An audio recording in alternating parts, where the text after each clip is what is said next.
Salve, salve, queridos amigos e pacientes! Estamos aqui hoje para a gravação de mais um vídeo para o nosso canal e hoje a gente vai falar sobre sintomas ou sinais que você pode estar com câncer de colo uterino. Solta a vinheta!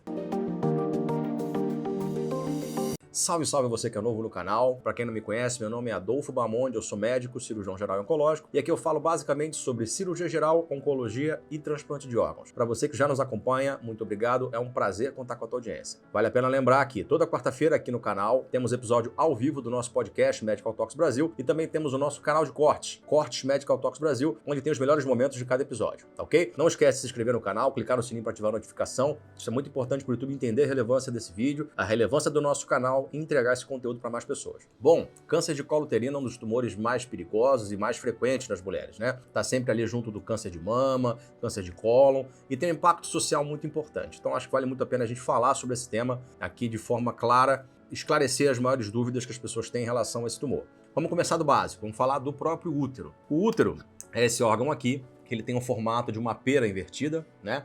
Ele fica localizado na pelve feminina, ele faz parte do sistema reprodutor feminino e ele fica localizado entre a bexiga e o cólon. Se você olhar o útero, né, de lado, na frente do útero vai estar a bexiga, atrás do útero vai estar o reto, tá bom? O útero ele é constituído basicamente de três partes. Ele tem a camada mais externa dele, que é uma serosa que a gente fala, que chama perimétrio. Ele tem essa camada aqui, que é a camada do meio dele, que é a camada muscular, que chama miométrio, e tem a camada mais interna dele. Aqui na maquete tem uns desenhozinhos aqui que representam algumas doenças, mas na verdade eu queria ilustrar para vocês que a camada mais interna chama endométrio. O miométrio ele é composto basicamente de tecido muscular. Ele serve para poder relaxar, acomodar um feto que está em desenvolvimento e depois, quando chegar na fase final da gravidez, ele contrair para poder expulsar aquele feto e a criança nascer. O endométrio, que é a camada mais interna, ele é um tecido diferente, ele é um tecido glandular, que está relacionado justamente ao período, né, menstrual da mulher e é o tecido que vai receber, né, aquele óvulo que foi fecundado e vai gerar um bebê. Então ele é um tecido que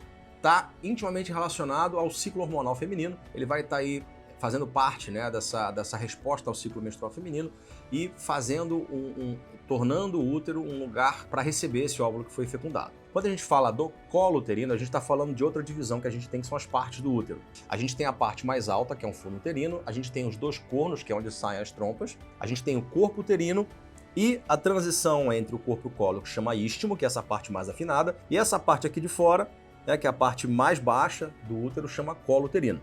O colo uterino é essa parte que fica aqui em contato com a vagina. Então isso aqui é a vagina, isso aqui é o colo uterino, tá? Esse negocinho branco aqui é só uma representação, um desenho que está aqui na maquete, mas o colo uterino é justamente essa parte aqui que fica em contato com a vagina. E falando especificamente, né, do tecido que recobre a vagina e o colo do útero, que são basicamente o mesmo tecido, é um epitélio, chama epitélio estratificado. Tá? É um tecido não queratinizante que a gente fala, porque a pele ela tem o mesmo tipo de epitélio, mas ela produz queratina. No caso da vagina, ela tem um epitélio estratificado não queratinizante, ela não faz essa camada de queratina. E é um epitélio que está preparado justamente para a relação sexual, para poder ter o atrito, né, da penetração do pênis na vagina e justamente suportar esse atrito. E esse tecido que fica aqui no colo uterino, ele é o mesmo tipo de tecido que reveste, né, a vagina por dentro. Só que nessa partezinha aqui, na transição entre o colo do útero e esse buraquinho aqui que conecta, né, com a parte interna do útero, nessa transição existe uma diferença, né, dos epitélios. Aqui ele começa com o epitélio estratificado, depois ele se muda para um epitélio glandular. Então existe bem nesse meio aí uma zona de transição entre os dois tipos de epitélio. Tá ok? Bom, e como funciona a questão do câncer do colo uterino? Bom, o câncer de colo uterino está altamente relacionado ao vírus do HPV, que é um vírus que é sexualmente transmitido, tá? Então, quando acontece, né, a contaminação pelo vírus, o vírus ele faz esse epitélio estratificado do colo desenvolver uma alteração, uma metaplasia, que pode gerar uma célula tumoral. Então, quando você tem o desenvolvimento, né, de um tumor no colo uterino, você pode ter uma série de sinais e sintomas que vão ser facilmente notados pela mulher. Quais seriam então esses sinais e sintomas? Sangramento vaginal anormal. Você pode ter sangramentos que ficam entre os ciclos menstruais. Então você tem a menstruação normal, num período que não deveria ter sangramento, você pode ter um sangramento ali anormal, um escape, tá ok? Você pode ter sangramento durante a relação sexual, por conta justamente do trauma, né, da penetração diretamente onde tem a área do tumor, que é um tecido friável, tá ok? Você pode ter também um corrimento vaginal anormal, que pode variar, tá? Ele pode ter um aspecto um pouco mais sanguinolento, ele pode ter um aspecto um pouco mais em água de carne, que a gente fala, ele pode ter um aspecto, um líquido bem claro, tá ok? Mas é um corrimento que é anormal e ele não deveria acontecer, ele não deveria estar presente ali. Outras coisas que podem também estar associadas: perda de peso, dor lombar, dor pélvica, tá? Isso depende também, claro, da evolução do tumor. Conforme o tumor se instala e começa a evoluir, quando você olha, né, o colo uterino e as estruturas que estão ao redor dele, ele começa a crescer radialmente, né, no caso, em tudo que está acometendo esse colo uterino. Então ele pode crescer para baixo, acometendo a vagina, ele pode crescer para cima, acometendo o corpo uterino e o istmo,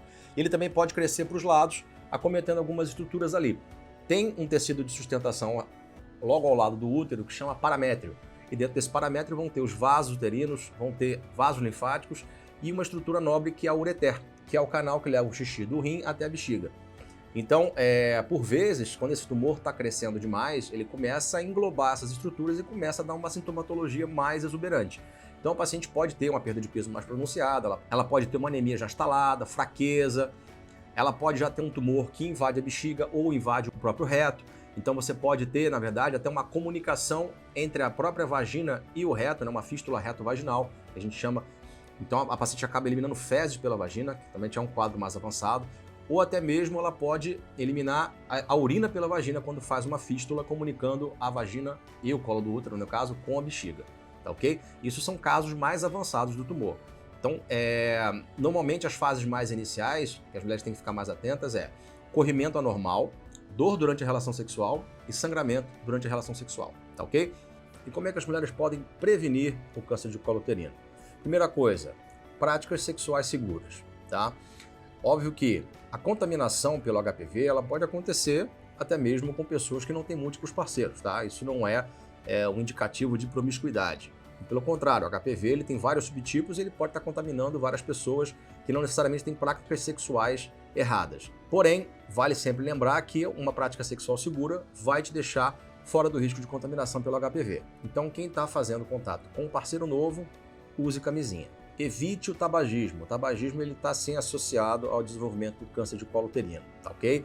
Claro que tem na relação com a infecção do HPV também, mas o tabagismo ele pode potencializar, ele pode facilitar o surgimento do câncer de colo de útero. Realização periódica do exame preventivo, que é ou corpo citológico ou Papa Nicolau, que é um exame simples que as mulheres podem fazer no consultório com o ginecologista e ele vai conseguir mostrar, né, o ginecologista, através do exame físico que ele vai fazer e da coleta do material ali do colo uterino, ele vai conseguir avaliar as células que estão ali, né, e se existe já algum grau de metaplasia, se já existe alguma alteração que pode sugerir, né, um câncer que está começando a se instalar.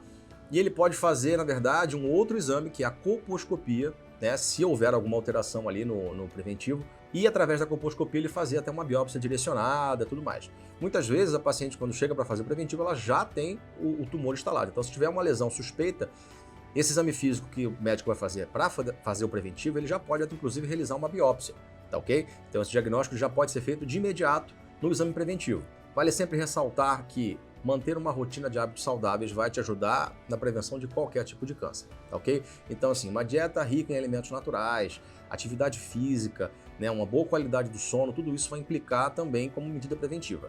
E por último, né, um tanto moderno, a gente tem a questão da vacinação contra o HPV, que vai causar proteção contra os vírus que têm um perfil mais implicado no surgimento do câncer de colo de útero, tá ok? O interessante é que essa vacina ela não protege só contra o câncer do colo de útero, ela pode proteger contra outros tipos de tumores que também estão relacionados ao HPV, como câncer de canal anal e até mesmo câncer de orofaringe, câncer de hipofaringe, câncer de laringe, tá? Então, essa vacinação contra o HPV ela tem uma proteção até mais ampla do que só o câncer de colo uterino.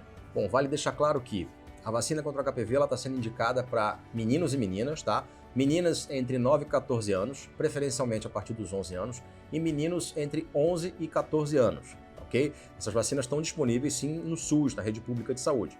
Essa vacina também existe no sistema privado, tá? Então indivíduos que estejam fora dessa faixa etária, que desejam realizar a vacinação, vale a pena consultar um médico, ver se de fato tem essa necessidade e podem de fato pagar por isso e ter acesso à vacina também no sistema privado. Esse foi mais um vídeo, espero que tenham entendido, espero que tenham gostado. Não esquece de se inscrever no canal, clicar no sininho para ativar a notificação, ok? Te vejo no próximo vídeo. Grande abraço.